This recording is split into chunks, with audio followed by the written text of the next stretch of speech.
نبي يا أيها الذين آمنوا صلوا عليه وسلموا تسليما اللهم صل على محمد وعلى آل محمد كما صليت على إبراهيم وعلى آل إبراهيم إنك حميد مجيد اللهم بارك على محمد وعلى آل محمد كما باركت على إبراهيم وعلى آل إبراهيم إنك حميد مجيد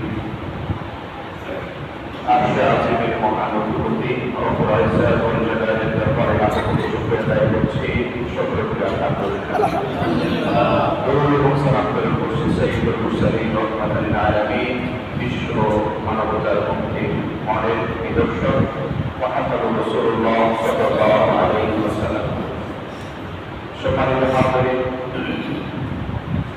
অত্র মাসে জুমার খুতবার ধারাবাহিক আলোচ্য বিষয় হচ্ছে আমাদের জীবনের বিভিন্ন পেশায় বা বিভিন্ন দিক বিভাগে ইসলামী আচরণ বিধি বা ইসলামিক যে শিষ্টাচারগুলো রয়েছে বা আমাদের জীবনে আমরা কেমন মানুষ হতে চাই আমার পরিবারের কাছে সন্তান হিসেবে স্বামী হিসেবে অথবা পেশায় আমি যে পেশায় আছি সেই পেশাদারিত্ব বজায় রেখে কিভাবে আমি সুন্দর শিষ্টাচার অবলম্বন করতে পারি এই বিষয়গুলো নিয়ে আজকে জুমায় আলোচনা করবো ইনশাআল্লাহ।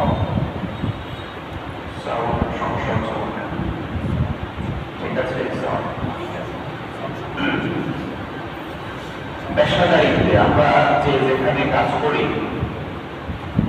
অর্থাৎ আমাদের রিজিকের যে উৎস যেখান থেকে নিঃসন্দেহে সেই জায়গাটা অনেক বেশি কি আমাদের জন্য গুরুত্বপূর্ণ। রিজিক এটা ছাড়া জীবন চালানো কি কঠিন, রিজিক লাগবেই। আপনি যেখানেই আছেন আপনার রিজিকের প্রয়োজন আছে। এই জন্য আল্লাহ তাআলা হচ্ছে রাজ্জাক, আল্লাহ তাআলা রিজিক দাতা। তিনি কি করেন? রিজিক দেন। রিজিক আমাদের প্রয়োজন কেন? কারণ আমাদের বেঁচে থাকার জন্য কি লাগবে? রিজিক লাগবে। আমি আপনার ইবাদত করতে চাই সুন্দর করে, এই জন্য আমার কি দরকার আছে? রিজিক দরকার আছে। আপনি যদি পরিতৃপ্ত সহকারে খাবার গ্রহণ করে নামাজ পড়েন তখন কি নামাজে মনোযোগ ভালো আসে, তাই ইবাদত করলে ইবাদতে মনোযোগ ভালো আসে। আর যদি না খেয়ে ধরেন আপনি সারাদিন খান নাই তখন আপনার শরীরে কি লাগবে? খারাপ লাগবে, অস্বস্তি লাগবে, নানা রকম সমস্যা। তো এর জন্য আমাদের রিজিক দরকার আছে। তো এই রিজিকের যে উৎসগুলো রয়েছে বিভিন্ন ধরনের উৎস রয়েছে। কেউ ব্যবসায়ের মাধ্যমে কি করে রিজিক অন্বেষণ করে, কেউ চাকরি বাকরি করে, গার্মেন্টসের জব করে, কেউ বা দিন মজুরি করে। এরকম বিভিন্ন ধরনের কি রয়েছে আমাদের কর্মক্ষেত্র, কর্মযজ্ঞ রয়েছে, বিশাল কর্মযজ্ঞ রয়েছে। আল্লাহ রাব্বুল আলামিন এই মানুষের যে বিভিন্ন ধরনের কর্মযজ্ঞ রয়েছে, কেউ হয়তো বড় ধরনের কাজ করছে, কেউ হয়তো মালিক হিসেবে কাজ করছে, কেউ শ্রমিক হিসেবে কাজ করছে, কেউ কর্মকর্তা হিসেবে কাজ করছে, কেউ আবার কর্মচারী হিসেবে কি করছে? কাজ করছে। বিভিন্ন পেশায় যে আল্লাহ তাআলা বিভক্ত করেছেন, এখন এই পেশাগত পরিচয়ের ভিন্নতার কারণে আমাদের কি ব্যক্তি হিসেবে পারস্পরিক যে পরিচিতি, এই পরিচিতির কোন বিশেষ ব্যত্যয় ইসলাম রাখে। আল্লাহ তাআলা সকল মুমিনকে নির্বিশেষে যে অবস্থানে থাকুক না কেন, কেউ হয়তো মন্ত্রী এমপি অবস্থায় আছে, কেউ অথবা মালিক বা বড় ব্যবসায়ী প্রচুর টাকা পয়সা আছে, কেউ অথবা কর্মচারী দিনমজুর আছে। আল্লাহ তাআলা কারো মাঝে একটা সম্পর্কের দিক থেকে কোনো পার্থক্য করেন নাই। তিনি কি সম্পর্ক করে দিয়েছেন? ইন্নামাল মুমিনুনা ইখওয়া। মুমিনরা কি? ভাতৃত্বের সম্পর্ক, পরস্পর ভাই ভাই। তাহলে এই যে পার্থক্যটা আছে মালিক, শ্রমিক, কর্মকর্তা, কর্মচারী বা বিভিন্ন ধরনের যে পেশাগত পার্থক্য রয়েছে, এটার কারণ কি বা এটা আল্লাহ তাআলা কেন করলেন? আল্লাহ রাব্বুল আলামিন পবিত্র কোরআনের সূরা যুখরুফের ৩৩ নম্বর আয়াতে যে আয়াতটা আপনাদেরকে আমি শুরুতেই তেলাওয়াত করেছি সেখানে সুন্দরভাবে আমাদের এই প্রশ্নের উত্তরটি দিয়ে দিয়েছেন। তারা বলছেন নাহনু কাসামনা বাইনাহুম মাঈশাতাহুম ফিল হায়াতিদ দুনিয়া। তারা বলছেন দুনিয়ার জীবনে আমি তাদের জীবন জীবিকার মধ্যে বিভিন্ন পার্থক্য করে দিয়েছি। কাসামনা বাইনাহুম, তাদের মাঝে বিভিন্ন শ্রেণী বিভেদ করেছি। শ্রেণী এখানে আছে, এখানে বড় ছোট আছে, কর্মকর্তা কর্মচারী, এই যে শ্রেণী বিভেদটা এটা আমি করে দিয়েছি দুনিয়ার জীবনে। এবং কি করেছি? ওয়ারাফা'না বা'দাহুম ফাওকা বা'দিন দারাজাত। আল্লাহ বলছেন যে এই যে পেশাগত যে পার্থক্য বা জীবন জীবিকার যে পার্থক্য আমি করে দিয়েছি, এর মাধ্যমে পরস্পরের মর্যাদারও কিছু পার্থক্য করে দিয়েছি।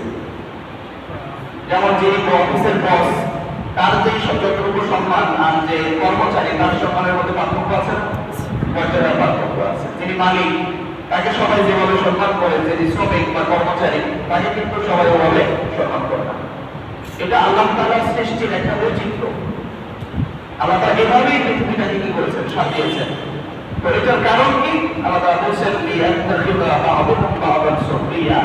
এই যে সম্মানের পার্থক্য, পেশাগত পার্থক্য এগুলো দিয়েছি, এর উদ্দেশ্য হচ্ছে অন্য কোনো উদ্দেশ্য না। এর উদ্দেশ্য হচ্ছে পরস্পরকে যেন কাজে লাগাতে পারে, একে অপরের কাজে যেন আসতে পারে।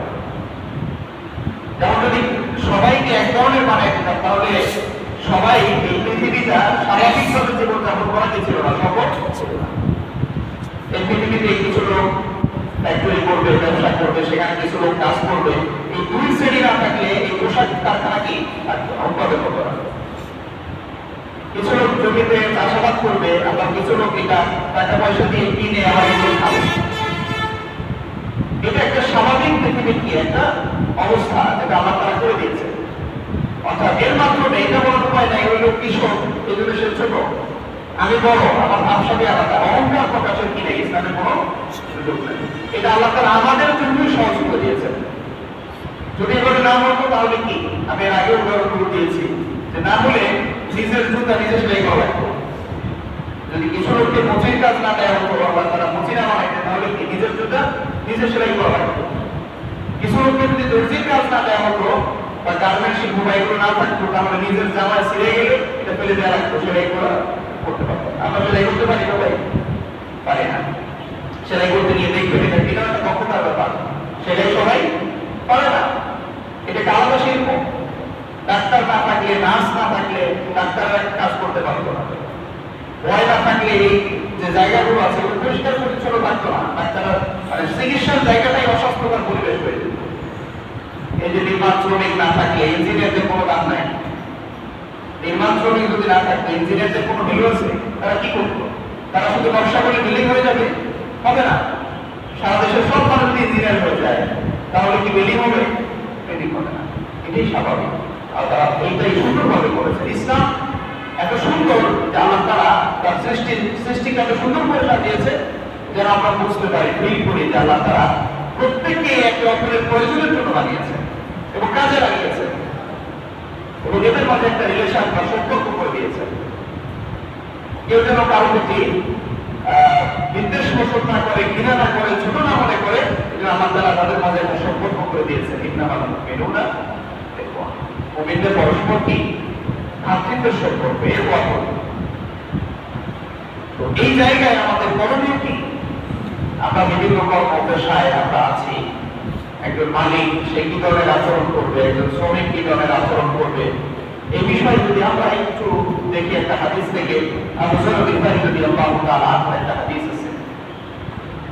তিনি তাকে একবার একটা সাহাবী দেখলেন, তার যে দাস আছে বা গোলাম যে আছে, সেই গোলামের গায়ে যে পোশাক, আবু যর গিফারীর গায়েও একই পোশাক। সে যে পাত্রে পানি খাবার পান করে বা পানি পান করে খাবার খায়, তারও একই ধরনের পাত্র। অর্থাৎ মালিক শ্রমিকের একই ধরনের অবস্থা, বেশভূষা, চলাফেরা সবকিছু একরকম। স্বামী জিজ্ঞেস করলেন, আপনি তো সম্পদশালী লোক, আপনি এরকম নিজে এইরকম ভাবে চলাফেরা করছেন কেন? আপনার তো টাকা পয়সা আছে, আমার তো টাকা পয়সা খরচ করতে নিষেধ করে নাই। আপনাকে দামি পাত্রে খাবার খেতে পারেন, কিন্তু আপনি তার মতোই খাচ্ছেন, আপনাকে তো এটা নিষেধ করা হয় না যে না তুমি ভালো কোনো পাত্রে খাবার খেতে পারবা না। তো তুমি এরকম কেন করছো? তিনি বলছেন একবার রাসূলুল্লাহ সাল্লাল্লাহু আলাইহি ওয়াসাল্লাম, আমি একবার আমার এক গোলামকে আমি কি করেছিলাম, একটু একটা কাজের সমস্যার কারণে তাকে একটা গালি দিয়েছিলাম।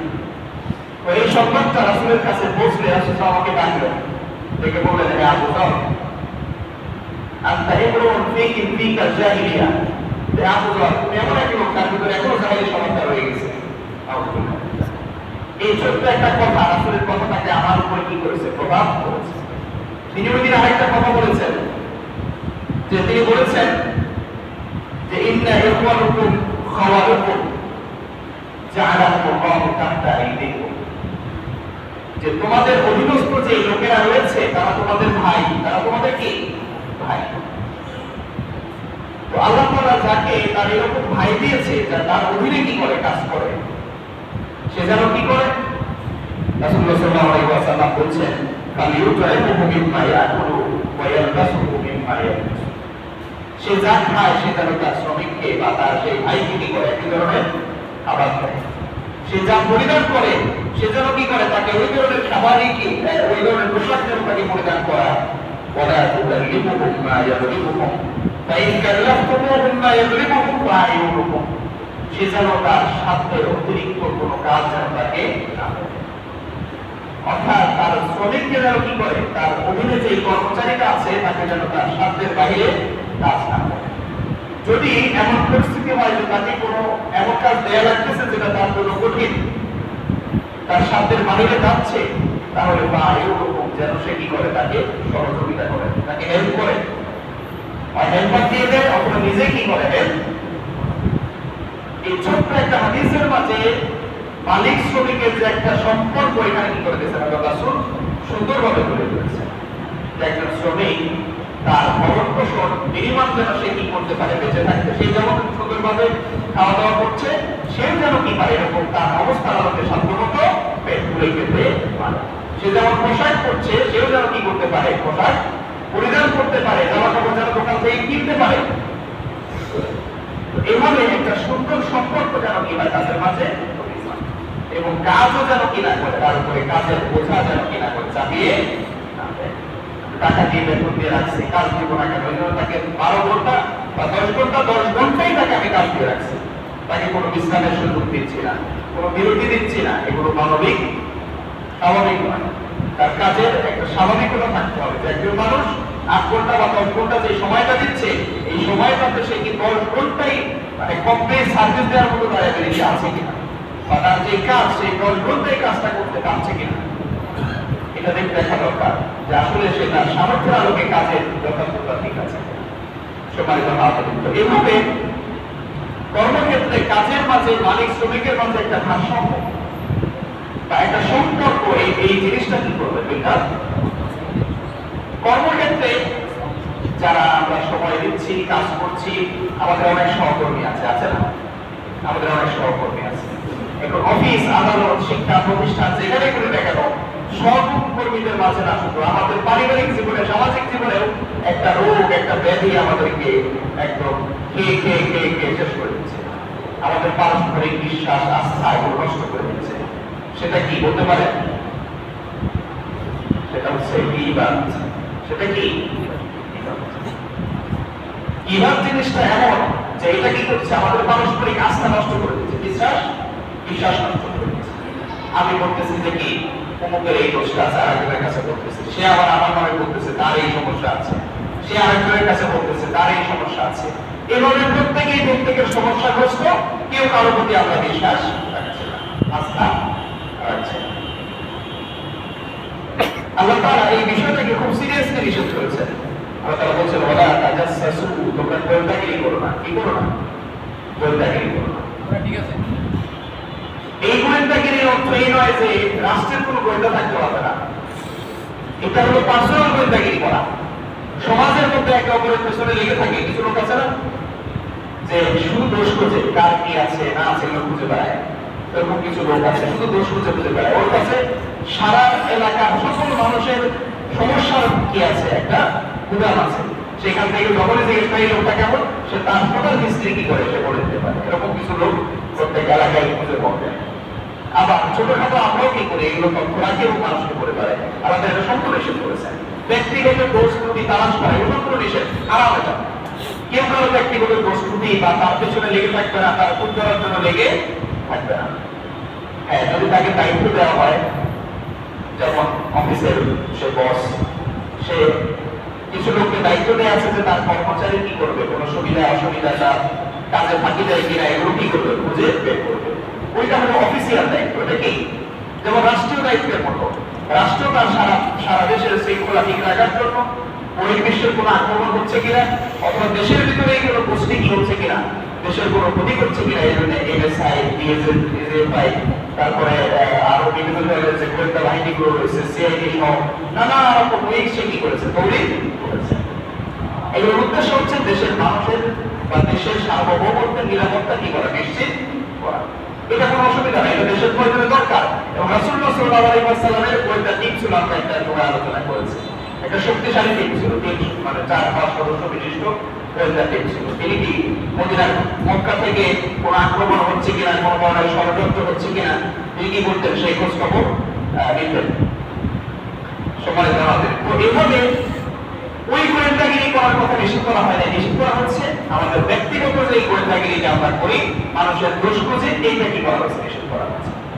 এরপরে বলা হয়েছে দোষ তো খুঁজেই যাবে না, দোষ যদি কিছু জানতেও পারি যে অমুকের কি আছে, সমস্যা আছে, অমুকের ডায়াবেটিস, অমুকের মাথা ব্যথা, অথবা অমুকের মিথ্যা কথা বলার অভ্যাস আছে, অমুকের হয়তো কি আছে, কোনো শারীরিক কোনো সমস্যা ধরা পড়ছে আমার কাছে, বা অমুকের কোনো ওয়াদা ভঙ্গ করছে, নানা রকম মানুষের যত ধরনের কি আছে দোষ ত্রুটি আমার কাছে জানা আছে। আল্লাহ তাআলা বলেছেন ওলা কেউ যেন এক রকমের এই দোষ ত্রুটি আরেকজনের কাছে না বলে বেড়ায়, গীবত না করে, গীবত না করে। রাসূলুল্লাহ সাল্লাল্লাহু আলাইহি ওয়াসাল্লামকে প্রশ্ন করা হলো, মাল গীবত ইয়া রাসূলুল্লাহ। রাসূলুল্লাহ বললেন, তিনি শেখানোর জন্য, রাসূল সাল্লাল্লাহু আলাইহি ওয়াসাল্লামের শেখানোর অনেক কৌশল ছিল। তার একটা কৌশল হলো তিনি প্রশ্ন করে কি করতেন, অ্যানসার করতেন। ক্লাসে শিক্ষকরা কি করে, ছাত্রদেরকে প্রশ্ন করে, প্রশ্ন করে উত্তর নেয়। তো তিনি এভাবে প্রশ্ন করেছেন, আর তার ধরুন আমার গীবত, তোমরা কি জানো গীবত কি? সাহাবায়ে কেরাম জানতেন যে রাসূল কি করবেন, এটা আমাদেরকে শিখাবেন। এই জন্য তিনি তারা উত্তর দিতেন, যা থাকলেও বলতেন না যে আমি জানি। তারা কি বলতেন, বলো আল্লাহু ওয়া রাসূলুহু আ'লাম, যে আল্লাহ এবং তার রাসূল কি জানেন, ভালো জানেন। তারা বুঝতে পারতেন যে রাসূল এখন একটা বিষয় শিখাতে চাচ্ছেন। এটা শিক্ষার একটা আদব, যে শিক্ষকের সাথে একটা কমিউনিকেশনের জন্য স্বাভাবিক যে আচরণ কায়দা রক্ষা করা, রাসূলের সাথে তারা এটা মেইনটেইন করে। রাসূল সাল্লাল্লাহু আলাইহি ওয়াসাল্লাম বললেন, যিকরুকা আখাকা বিমা ইয়াকরা, তোমার ভাইয়ের ব্যাপারে এমন কোন তথ্য অন্যজনকে বলা যেটা তোমার ওই ভাইটা শুনলে কি পাবে, কষ্ট পাবে, অপছন্দ করবে। কারণ আমার ব্যাপারে আমার অবচরে আরেকজনের কাছে গিয়ে এমন একটা কথা আপনি বলেছেন যেটা আমি যদি শুনি আমি কি পাবো, কষ্ট পাবো, যে না এই লোকটা আমার ব্যাপারে এই কথাটা বললো, এটা তো ঠিক পাবে। এটাই গীবা, এটা কি গীবা? সাহাবায়ে কেরাম আরেকটু ক্লিয়ার হওয়ার জন্য বললেন যে ইয়া রাসূলুল্লাহ ইন কানা ফীহি মা তাকুলু, বলতেছে যদি তার ভিতরে এই ধরনের সমস্যা থাকে তাহলে কি গীবত হবে?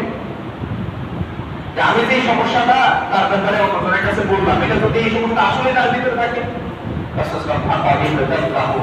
যে যদি তার ভিতরে আসলে সমস্যাটা থাকে, সত্য, তুমি জানো যে ভিতরে এই সমস্যাটা আছে, সত্য কথা, এটা সত্য দোষ, দোষটা কি সত্য দোষ, এই দোষটা তার ভিতরে আছে, তাহলেই তুমি কি করলে, তাহলেই কি করলে। আর যদি তার ভিতরে দোষ না থাকে, তুমি কি করবে, তার প্রতি অপবাদ দিবে, অপদান করবে। এই বলতেন যে আরো একটু বড় অন্যায় তুমি করলে, অপবাদ দিলে যে তার দোষ নাই কিন্তু দোষ বলে বেড়াবে, একজনের দোষ নাই কিন্তু আমি কি করছি, দোষটা বলে বেড়াচ্ছি, সেটা আরো মারাত্মক অপরাধ। প্রথমটা হলো দোষ আছে, দোষটা আমি আরেকজনকে বলতেছি, এটা এক ধরনের অপরাধ। এটা কেমন অপরাধ, এটা একটু ছোট। আর বুহতান, যেটা অপবাদ, মিথ্যা কথা বলে বেড়ানো, এটা আরেকটু বড় অপরাধ। তো ছোট অপরাধটার অবস্থা হচ্ছে এরকম, আল্লাহ তাআলা বলেন আয়াকুলা লামনা আখিহি মাইতান, যে গীবত করছে সে কি পছন্দ করে তার মৃত ভাইয়ের গোশত খেতে? অর্থাৎ এই গীবত করাটাকে আল্লাহ রাসূল মৃত মরা ভাইয়ের গোশত খাওয়ার সাথে কি করেছে, তুলনা করেছে। তাহলে বুহতানটা কোন পর্যায়ে? যদি মিথ্যা বলি আরেকজনের ব্যাপারে, অফিসে বসের কাছে গিয়ে একটা নালিশ দিয়ে দিলাম, বা কর্মচারী কর্মকর্তার কাছে আরেক কর্মচারীর নামে কি করে দিচ্ছে, একটা অভিযোগ দিয়ে দিল যেটার কোনো ভিত্তি নাই, অথবা দোষটা আছে তার কাছে, আমি আমার দায়িত্ব দেওয়া হয় নাই কারো দোষ দিয়ে অন্বেষণের জন্য, কিন্তু আমি কি করলাম, নিজেকে ভালো সাজানোর জন্য কি করলাম, আরেকজনের দোষ আমি বসের কাছে গিয়ে বলে দিলাম। তাহলে এটা হবে বাহাত্তা উত্থান হয়ে যাবে। তো গীবত এটার মিনিমাম হচ্ছে এরকম একটা অপছন্দনীয় কাজ, যে মরা ভাইয়ের গোশত খাওয়া। আর যদি অপবাদ হয়, উত্থান হয়, তাহলে এটা কোন পর্যায়ে হবে, এটা আল্লাহ তাআলা বলেন নাই। কারণ ছোটটা বলে দিয়েছেন, আর বড়টা বলার প্রয়োজন নাই, ছোট অপরাধী হচ্ছে এটা। তো আমাদের অফিসগুলোতে এই ধরনের একটা প্রবণতা আছে, কর্মক্ষেত্রে এই ধরনের একটা প্রবণতা আছে, একে অপরের দোষটি বলা, চাটুকারিতা করা, বসের চাটুকারিতা করা, অহেতুকি করা, প্রশংসা করা, এগুলো আমাদের বর্জন করতে হবে। এগুলো ইসলাম পছন্দ করে না। একজনের সামনে সরাসরি প্রশংসা করতে কি করা হয়েছে, নিষেধ করা হয়েছে। কেউ যদি আরেকজনের প্রশংসা করে, হাদিসে আছে যে তার মুখে কি করো, মাটি নিক্ষেপ করে দাও, যে সে যে কাজটা করছে এটা কোনো ভালো কাজ করছে না।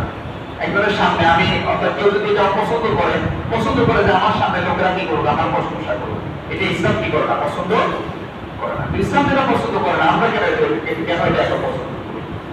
আরেকটা হচ্ছে মিথ্যা তথ্য, এগুলো আমরা কি করবো না, অফিসে দিব না। পারস্পরিক সম্মান রক্ষা করার চেষ্টা করবো, অফিসগুলোতে কি করবো, একে অপরের সম্মান কি করবো, রক্ষা করবো। কেউ কারো নামে ঠাট্টা মশকরা এগুলো করবো না, ইসলাম এগুলো নিষেধ করেছে। সূরা হুজুরাতে আল্লাহ তাআলা বলেছেন, লা ইয়াসখার কওমুম মিন কওমিন আসা আইয়াকুনু খায়রান মিনহুম, যে কোন সম্প্রদায় যেন অপর সম্প্রদায়কে কি না করে, উপহাস ঠাট্টা না করে, এমনকি খারাপ নামেও যেন না ডাকে।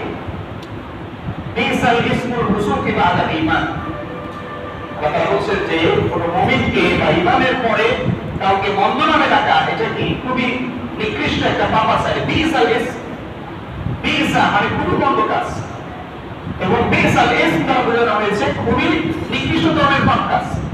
ঠাট্টা করা, মশকরা করা, উপহাস করা, ছোট করা, বিভিন্ন ভাবে আমরা কি করি, মানুষকে ছোট করি, এগুলো ইসলাম অপছন্দ করেছে।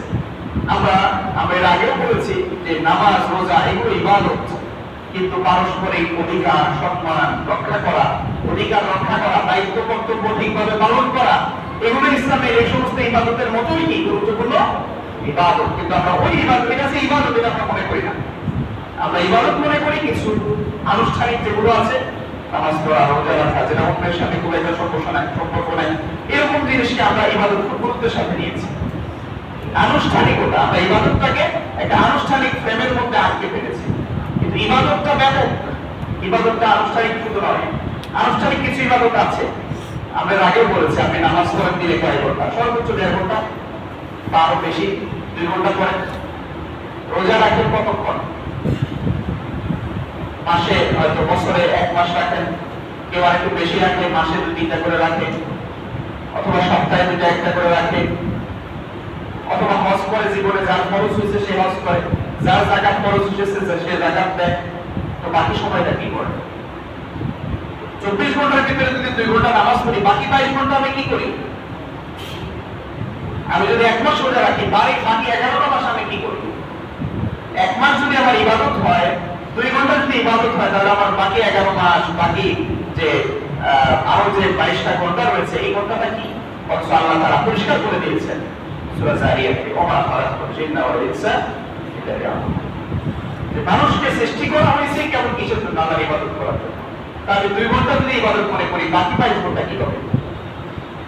এই বাকি 22 ঘন্টা আপনাকে ইবাদতের মধ্যেই কাটাতে হবে। এর মানে হচ্ছে ইসলাম একদম বাথরুম থেকে, বাথরুমে ঢোকা বের হওয়া যেরকম নিয়ম শিখিয়ে দিয়েছে, মসজিদের ঢোকা বের হওয়ারও কি করে দিয়েছে? নিয়ম শিখিয়ে দিয়েছে। পৃথিবীর সবচেয়ে নিকৃষ্ট জায়গা, অপবিত্র জায়গা, সেখানেও ঢোকার কি আছে? একটা নিয়ম আছে, তরিকা আছে, পদ্ধতি আছে। আমার সবচেয়ে শ্রেষ্ঠ জায়গা মসজিদ, সেখানেও ঢোকার একটা কি আছে? নিয়ম আছে, তরিকা, পদ্ধতি আছে। ডান পা দিয়ে ঢুকতে হয়, বাম পা দিয়ে বের হতে হয়। খারাপ জায়গায় কি করতে হয়? বাম পা দিয়ে ঢুকতে হয়, ডান পা দিয়ে বের হতে হয়। একটা নিয়ম শিখিয়ে দিয়েছে। তার মানে ইসলাম প্রত্যেকটা জায়গায় কি আছে? ইসলামের ঠিক নির্দেশনা আছে যেভাবে করতে হবে। আপনি বিশাল একটা কর্মযজ্ঞ করছেন, পেশাদারিত্ব করছেন, কাজ করছেন, চাকরি করছেন, ব্যবসা করছেন, আপনার এত কাজ, এগুলো কি ইবাদতের বাইরে? ব্যবসা কেমন করবেন আল্লাহ তাআলা বলে দিয়েছেন না? বলে দিয়েছেন। যে ব্যবসা করো, সুদ করো। ব্যবসায়ী যদি সত্যবাদী হয়, আমানতদার হয়, তাহলে সে নেককার, সালেহীন, শহীদদের সাথে তার কি হবে? আসন আসন হবে। তার মানে তার ব্যবসাটা ইবাদত। সে যদি নামাজ, রোজা এগুলো পালন করে সে জান্নাতে যাবে, হজ করলে সে জান্নাতে যাবে, এরকম সুসংবাদ আছে। ব্যবসাও যদি সে সৎভাবে করে, তার হাসর নাসর এরকম জান্নাতীদের সাথে কি হাসর নাসর হবে। তার মানে এটা কি সওয়াবের। এখন চাকরি করতে গিয়ে কেউ যদি কি করে, আমানতদারিত্বের সাথে তার দায়িত্ব পালন করে, ঠিকভাবে কাজগুলো করে, সে যে ওয়াদা করেছে, চুক্তি করেছে, এগুলো ঠিকভাবে যদি সে অফিসে সময় মতো যায়, কাজগুলো বুঝিয়ে দেয়, এটা যেমন সওয়াবের। আবার এটাতে যদি সে গ্যাপ করে, গুনাহ হবে কিনা? ধরো চুক্তিতে আছে তাকে 8টা থেকে 5টা পর্যন্ত কি করতে হবে? ডিউটি করতে হবে। এখন সে কোনোদিনও 8টায় ঢুকতে পারে না, প্রত্যেকদিন হয়তো 8:30, 8:15, 2-4-5 মিনিট তার লেট হতেই থাকে। আবার বের হওয়ার সময় তার আমরা করে বের হয়, কোনো রকম ফাঁকি ঝুঁকি দিয়ে কাজটা শেষ করে দিয়ে বের হয়ে আসে। গুনাহ হবে কিনা? কাজের ফাঁকি দেয়, এটা গুনাহ কিনা? যেটাতে গুনাহ আছে, সওয়াব আছে, সেটা ইবাদত কিনা? সেটা ইবাদত। ইসলামের ইবাদতের কিছু আনুষ্ঠানিক ইবাদত আছে, কিছু আছে মুআমালাত টাইপের ইবাদত, ঘর সংসার, বিবাহ শাদী, এগুলো ইবাদত। এগুলো কি ইবাদত? বিয়ে শাদী, ঘর সংসার ইবাদত কিভাবে? ধরেন আপনি বৈবাহিক সম্পর্ক স্বাভাবিক নিয়মে করলে কোনো সমস্যা নেই, কিন্তু যদি বিবাহ বহির্ভূত সম্পর্ক করেন, তাহলে এটা জেনা আছে কিনা? জেনা হবে কিনা? শাস্তি হবে কিনা? কেমন শাস্তি হবে? ছোটখাটো শাস্তি, মারাত্মক শাস্তি, একদম মৃত্যুদণ্ড পর্যন্ত শাস্তি হতে পারে। তাহলে যেটার জন্য এরকম ভয়ঙ্কর শাস্তির কথা আছে, আবার পরকালেও লাঞ্ছনার কি আছে কথা আছে, যে মৃত্যুর পরও কি হবে? এই জিনাটা বিচারে কঠিন শাস্তি দেওয়া হবে। তাহলে ওইটাই যদি আপনি বৈধভাবে করেন, বৈবাহিক যে সম্পর্ক, নিয়ম মাফিক বিবাহের যে স্বাভাবিক পদ্ধতি, এটা মেনটেন করে যদি আপনি তার সাথে জীবনযাপন করেন, তাহলে কি আছে? এখানে সওয়াব হবে কিনা? যেটাতে গুনাহ আছে ওটা ঠিকভাবে করলে ওটাতে সওয়াবও আছে। যেখানে সওয়াবগুলোর হিসাব নিকেশ আছে ওটা ইবাদত। ওটা কি ইবাদত? এই সোজা কথাটা আমাদের কি করতে হবে? বুঝতে হবে। মানে আপনার চাকরির প্রত্যেকটা টাইম আপনি আল্লাহর ইবাদত করতে হবে। আপনার মনে রাখতে হবে যে আমি যে ফাঁকি দিচ্ছি, আল্লাহ কি করছেন? আল্লাহু খাবীরুম বিমা তা'মালুন। আল্লাহ তাআলা দেখছেন। সে হোক বস, হোক কর্মচারী, যেই হোক না কেন, সে তার চাকরির প্রত্যেকটা টাইম, যে টাইমটা সে দিয়েছে, যেটার বিনিময়ে তাকে রিজিক দেওয়া হচ্ছে, কি দেওয়া হচ্ছে? আল্লাহ তাআলা তার রিজিকের ব্যবস্থা করেছে। সেই রিজিকের প্রতি তার একটা সম্মান, ভালোবাসা থাকা উচিত।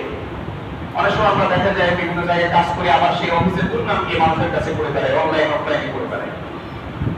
যৌক্তিক সমালোচনা আপনি করবেন, সেটা যেখানে করা দরকার সেখানে করেন, যেখানে করলে যেভাবে করলে আপনার কিভাবে সমাধান হবে সেটা সেভাবে করেন। কিন্তু আপনি অহেতুক মানুষের কাছে একটা ঘৃণা ছড়াচ্ছেন, বিদ্বেষ ছড়াচ্ছেন, আপনার রিজিকের প্রতি আপনি অসম্মান করছেন। আল্লাহ তাআলা আপনাকে রিজিকের ব্যবস্থা করেছে, আপনি এখান থেকে প্রাপ্ত সম্পদ দিয়ে নিজে যেমন বেঁচে আছেন, আপনার সংসার, ঘর সংসার, সন্তান সন্ততি, তাদেরও পড়ালেখা, থাকা, খাবারের একটা সুন্দর ব্যবস্থা আল্লাহ করেছে। আপনি যদি এটা পছন্দ না হয়, আপনি সেটা ত্যাগ করেন সুন্দরভাবে। ইসলামের বৈবাহিক সম্পর্ক যেমন সুন্দরভাবে রাখার ব্যবস্থা আছে, ছেড়ে দেওয়ারও কি ব্যবস্থা আছে। তাই ইমসাকুম বিমারুফ, যদি স্ত্রীদের সাথে কোনো পরিমনা সুন্দরভাবে করা যায়, সুন্দরভাবে থাকো। আর তাসরিহুম বিইহসান, অথবা যদি কোনোভাবেই সমাধান করা যাচ্ছে না, তাহলে সুন্দরভাবে তার সাথে কি হয়ে যাও, ইহসানের সাথে তাদের সাথে সেপারেট হয়ে যাও। কিন্তু কোন জায়গায় এই সেপারেশনের জায়গায় কি করা যাবে না, একে অপরের বিরুদ্ধে লাগা প্রয়োজন নাই। আজকে দেখি আমরা অনলাইনে স্বামী স্ত্রী আলেম ওলামা সব কি একাকার হয়ে গেছে। আল্লাহ তাআলা এদেরকে হেফাজত করুন, হেদায়েত দান করুন। এত কিছু বুঝছে, কিন্তু এটা বুঝে নাই যে মানুষের সামনে ব্যক্তিগত প্রাইভেসি গুলো ওপেন করার কি প্রয়োজন। আলেমদের মানে উভয় ভালো জ্ঞানী সম্পন্ন লোক, জ্ঞান সম্পন্ন লোক, কিন্তু একে অপরের নামে যে রকম বিদ্বেষ শুরু করে দিয়েছে। পারিবারিক ঝগড়া যেরকম, ধরে স্বামী স্ত্রী যদি বাইরে এসে ঝগড়া করে আর অনলাইনে ঝগড়া করা, দুইটার মধ্যে কি খুব বেশি পার্থক্য আছে? খুব বেশি পার্থক্য নাই। কারণ আমি অনলাইনে আপনাকে কি করলাম, একটা বাজে কমেন্টস করলাম, এটাও যেমন খারাপ, আবার সামনে বললেও কি, লোকজনের সামনে এসে বললে, সরাসরি বললেও কি, এটা ফালতু। অনলাইনে যেটা সরাসরি নিষেধ, এটা অনলাইনেও কি নিষেধ। যেটা আপনি সরাসরি কোনো মহিলার দিকে দেখবেন না, তাকান না, কিন্তু ঠিকই মোবাইল একটা খুলে সেখানে ব্যাপারটা মহিলার দিকে তাকায় আছেন, দেখতেছেন। যেটা বাস্তবে হারাম, সেটা অনলাইনেও কি হারাম। আপনি সরাসরি মোবাইলে কথা বলেন, বা সরাসরি কথা বলেন। এটা যেমন কোনো নারীর সাথে গল্প গুজব করা, অপর বেপরদা নারীর সাথে বা বেগানা নারীর সাথে গল্প গুজব করা যেমন ইসলামে নাজায়েজ, ওই মোবাইলে বসে ফেসবুকে, হোয়াটসঅ্যাপে, মেসেঞ্জারে চ্যাট করাও কি হারাম। সরাসরি যেমন হারাম, ওইখানেও কি হারাম। এই বিষয়গুলো আমাদের বুঝতে হবে। তো এই সমস্ত কর্মক্ষেত্রে আমরা অনেক সময় নষ্ট করি। সময় নষ্ট করারও কি নাই ইসলামে সুযোগ নেই, অপচয় করার সুযোগ নেই। ইসলামের প্রত্যেকটা সময় কি করতে বলা হয়েছে, কাজে লাগাতে বলা হয়েছে। রাসূলুল্লাহ বলেছেন নি'মাতানি মাকবুলুন ফীহিমা কাসীরুম মিনান নাস আস-সিহহাতু ওয়াল ফারাগ। দুটি নিয়ামত আছে যেই ব্যাপারে মানুষরা ধোঁকার মধ্যে পড়ে যায় বা বিভ্রান্তির মধ্যে পড়ে যায় বা কি করে, এটাকে গুরুত্ব দেয় না। এরকম হচ্ছে কি আসিহা, সুস্থতা, স্বাস্থ্য, আর এটা হচ্ছে ফারাগ, তার যে সময় আছে, অবসর একটা সময় সে পেয়েছে, কাজ করার জন্য যে সময়টা পেয়েছে, এটা কাজে না লাগায় কি করে, অকাজে ব্যয় করে। আবার সুস্থ আছে কিন্তু খাবারে মেইনটেইন করে না, সুস্থ আছে শরীর ভালো, সমানে খায়, খেয়ে এটারে কি করে কর্ম বানায় ফেলে, এরকম অবস্থা হয়ে যায়। তো এই উভয়টাই কি সমস্যা। তো আমরা অযথা সময় নষ্ট করব না এবং বিশেষ করে ভালো কাজের উদাহরণ সৃষ্টি করতে হবে। কর্মস্থলে ভালো কাজের উদাহরণ সৃষ্টি করা মানে কি? রাসূলুল্লাহ সাল্লাল্লাহু আলাইহি ওয়াসাল্লাম বলেছেন মান দাল্লা আলা খাইরিন কাফানি, কেউ যদি কাউকে কোনো ভালো কাজের পথ দেখায় সে তার সমান কি পায়, সব। ধরেন আপনি ঠিকমতো অফিস মেইনটেইন করেন, আপনার দেখা থেকে আরেকজন কি করে ঠিকমতো অফিসে আসে। আবার আপনি যদি কর্মস্থলে, এটা একটা খুব গুরুত্বপূর্ণ ব্যাপার, একজন গ্যাপ করতেছে, তাকে যদি প্রশ্রয় দেওয়া হয় তখন সে এটা করতেই থাকে, আর তার দেখা থেকে আরো দর্শক কি ফায়দা, তারা প্রভাবিত হয়, তারাও কি করে লেট করতে থাকে। যেখানে লেট করলে কিছু হয় না, ও লেট করতেছে, আমি লেট করলে কি হবে, তো সেও তো লেট করতেছে। কিন্তু আমরা এই যে একটা অপরের উদাহরণ দিয়েছি, আল্লাহর কাছে কি এটা বলার সুযোগ আছে যে আমার অফিসে অন্যান্য লেট করতে জন্য আমিও লেট করছি, আমার গুণাটা অন্যদের জন্য মানতে হবে, বলবো যে অন্য দেশের শাস্তি হবে, তোমারও কি হবে সেই শাস্তি। সেখানে আল্লাহ তাআলা উদাহরণ দিয়ে দিবেন কি, অন্যরা যেরকম অপরাধ করছে শাস্তি পাচ্ছে, তুমিও কি সেই অপরাধের শাস্তি কি কম হবে। ওমা আনা বিযাল্লামিন লিল আবিদ, আল্লাহ বলছেন আমি আমার বান্দার প্রতি জুলুম করি না। একজনকে শাস্তি দিবেন আর একজনকে দিবেন না, এমন হতে পারে।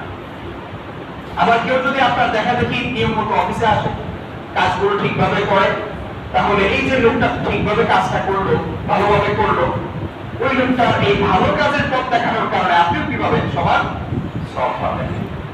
তোমার একটা হাদিস আছে, মান সান্না আলাইহি সুন্নাতান, মান সান্না ফিল ইসলামি সুন্নাতান হাসানাতান ফালাহু মিসলু আজরি ওয়া আজরু মা আমিলা বিহা। কেউ যদি কোনো ভালো কাজের পথ দেখায়, ইসলামের কোনো ভালো কাজ এটা তৈরি করে, ভালো একটা নীতি এটা তৈরি করে দেয়, এটা যারা এই নীতি অনুসরণ করবে সেও কি পাবে, সমান সব পেয়ে যাবে।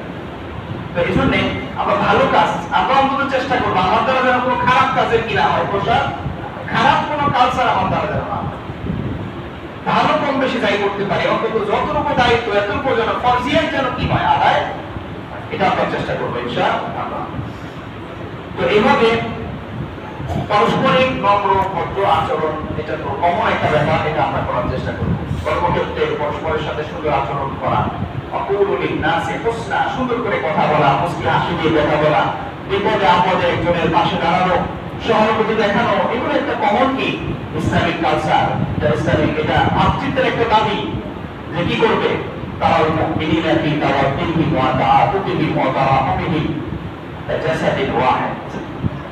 তুমি মুমিনদেরকে দেখবে এরকম যে তারা কি পরস্পরের প্রতি সহানুভূতিশীল, পরস্পরের ব্যথায় সমব্যথী, তাদের ভালোবাসা থাকবে, একে অপরের প্রতি স্বাভাবিক একটা ভালোবাসা থাকবে, একটা দয়া হৃদ্যতার সম্পর্ক থাকবে, তার জাসাদিন ওয়াহিদিন, একটি দেহের ন্যায়।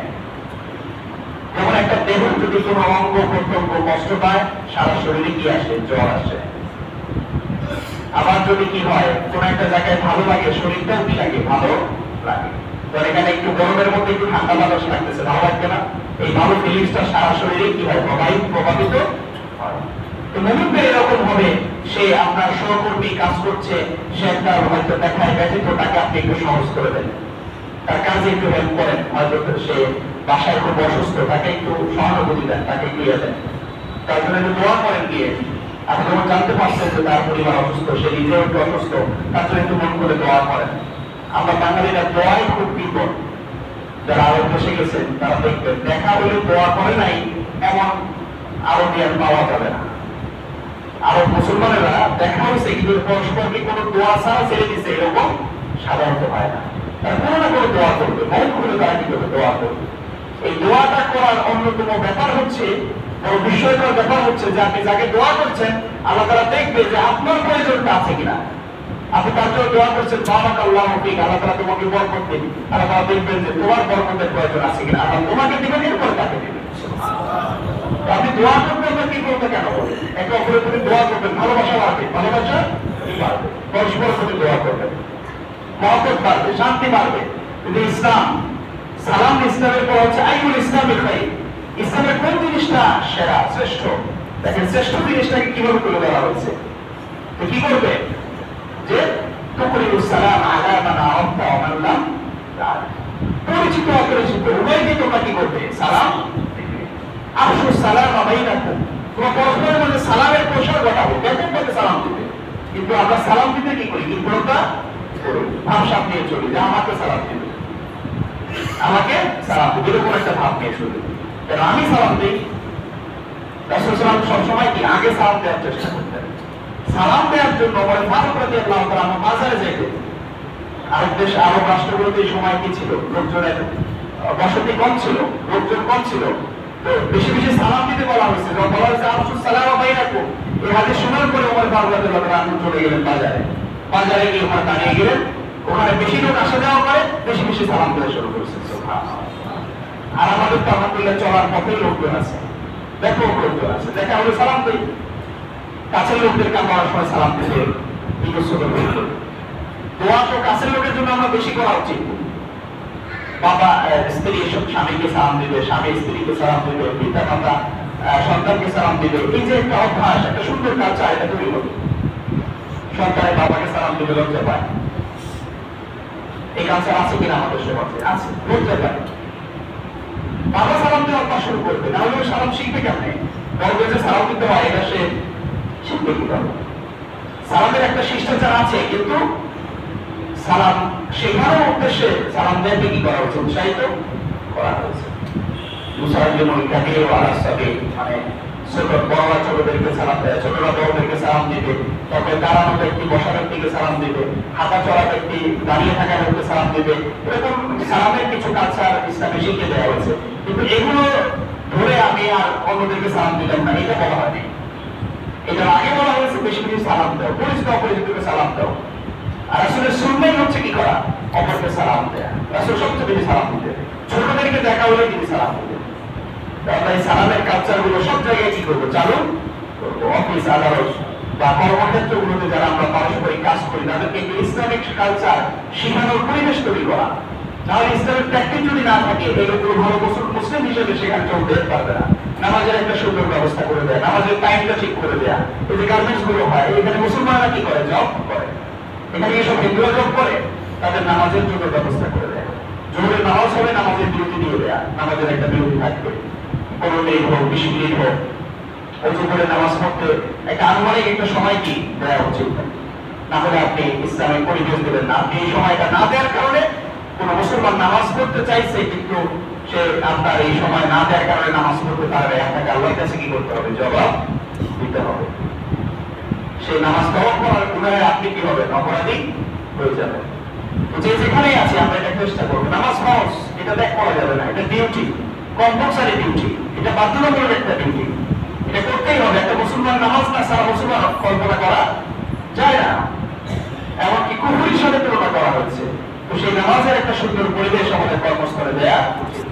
আপনি আপনার কর্মচারী যারা মুসলিম আছে তাদেরকে দিন শেখার জন্য মাসিক একটা হালাকার ব্যবস্থা করেন। একটা দার্সুল কোরআন হোক, সেখানে ইসলামের কোন একটা বিষয় নিয়ে সেখানে আলোচনা হোক, তারা যখন দিনই বিষয়গুলো জানবে, শিখবে, দেখবেন যে আপনার কাজে বরকত হবে। কাজে কি হবে, বরকত হবে। লোকগুলো ভালো মানুষ হবে, ভালো মুসলমান হবে। আর একজন ভালো মুসলমান কাজে ফাঁকি দিবে না। একজন ভালো মুসলমান আপনার আমানতের কি করবে না, খেয়ানত করবে না। একজন ভালো মুসলমান আপনার যে চুক্তিতে আপনি আপনার অফিসে ঢুকেছে, সেই চুক্তি সে কি করবে না, লঙ্ঘন করবে না। আপনি এটা না করে তার উপরে নানা রকম আয়োজন করছেন, অফিসার নিয়োগ করছেন, নানা রকমের প্রেশার দিচ্ছেন, জরিমানা সিস্টেম করছেন, ঠিক আছে করেন, কিন্তু এদেরকে যে একটু ভালো মানুষ হতে হবে এটার জন্য কোনো প্রশিক্ষণ আয়োজন আপনার নাই কেন? আপনি একটা অফিসার নিয়োগ দিয়েছেন, এদের ফাঁকি ঝুঁকি কে করে এটার জন্য জরিমানা দেখার জন্য তাকে আপনি 30, 40, 50, 1 লাখ টাকা বেতন দিচ্ছেন।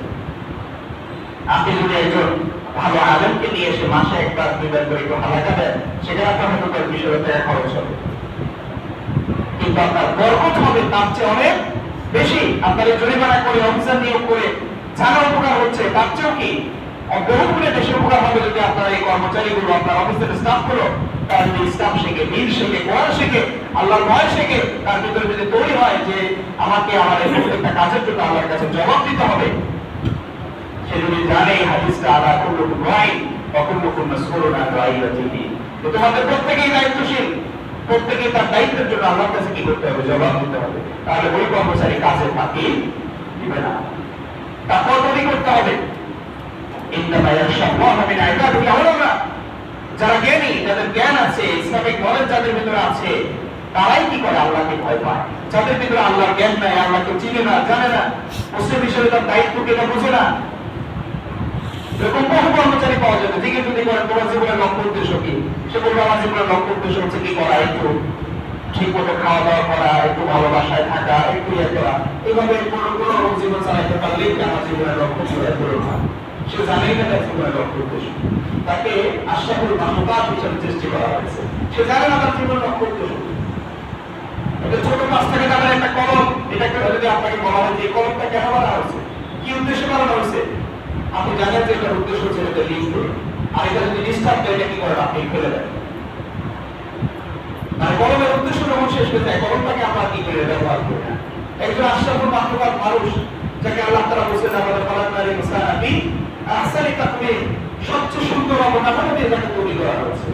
ওয়ালাকাদ কাররামনা বানি আদম, আল্লাহ বলেছেন সমস্ত কিছু করে বানি আদমকে কি করা হয়েছে? সম্মানিত করা হয়েছে, মর্যাদা দেওয়া হয়েছে। আর সেই বানি আদম জানতেছে না যে তাকে কি জন্য বানানো হয়েছে, দুনিয়াতে সে কেন আসছে, তাকে আবার কোথায় ফিরে যেতে হবে, এটা বানি আদম জানছে না। আমরা যে যেখানে আছে, যেখানে দায়িত্ব আছে, আমার অধীনে যারা আছে তাদেরকে তাদের প্রতি একটু খেয়াল করা উচিত। তাদেরকে দিনী পরিবেশ দেয়া, দিনী শিক্ষা দেয়া এবং দিনী কালচারের প্র্যাকটিস যেন সেখানে থাকে, এটার জন্য প্রত্যেকের কি রয়েছে? ভূমিকা রাখার প্রয়োজন রয়েছে। আল্লাহ তাআলা আমাদের বুঝার তৌফিক দান করুন এবং আল্লাহ তাআলা আমাদের এই যে কাজের পরিবেশগুলো, এই পরিবেশগুলো যেন সুন্দর হয়, পবিত্র হয়, কিবোর্ড, মিথ্যা, খেয়ানত, এগুলো যেন আমাদের কাজের পরিবেশে কিনা না তাকে আল্লাহ তাআলা একটি সুন্দর পবিত্র পরিবেশ আমাদেরকে উপহার দিন। আমিন। ওয়া আখিরু দাওয়ানা আলহামদুলিল্লাহি রাব্বিল আলামিন।